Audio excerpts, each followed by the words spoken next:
वसा जनसेवेचा. Doctor Babasaheb Ambedkar convention centre येथील भारतरत्न डॉक्टर बाबासाहेब आंबेडकर यांच्या पुतळ्याचे काम आणि कन्व्हेन्शन सेंटरच्या डागडुजीची कामे लवकरात लवकर पूर्ण करावीत असे निर्देश सामाजिक न्याय मंत्री संजय शिरसाट यांनी आज येथे दिले.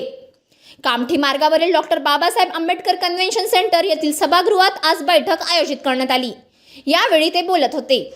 उत्तर नागपूरचे आमदार नितीन राऊत, सामाजिक न्याय व विशेष सहाय्य विभागाचे प्रधान सचिव डॉक्टर हर्षदीप कांबळे, बार्टीचे महासंचालक सुनील वारे, समाज कल्याण आयुक्त दीपा मुधोळ मुंडे, डॉक्टर बाबासाहेब आंबेडकर समता प्रतिष्ठानाचे व्यवस्थापकीय संचालक सुरेंद्र पवार, समाज कल्याण विभागाचे प्रादेशिक उपायुक्त प्रसाद कुलकर्णी, सहाय्यक आयुक्त सुकेशिनी तेलगोटे, सहाय्यक संचालक वित्त व लेखा अतुल कुमार वासनिक, नागपूर महानगर प्रदेश विकास प्राधिकरणाचे अधीक्षक अभियंता संजय चिमुरकर आणि नरेश लभाणे, अभियंता आशिष तामगाडगे आदी उपस्थित होते.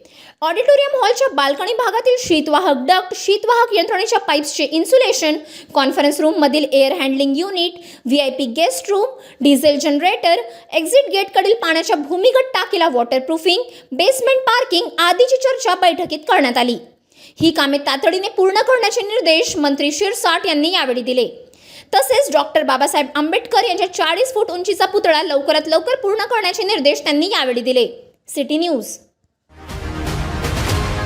बातम्या व जाहिरातीकरिता संपर्क मोबाईल क्रमांक 9822 72 0784.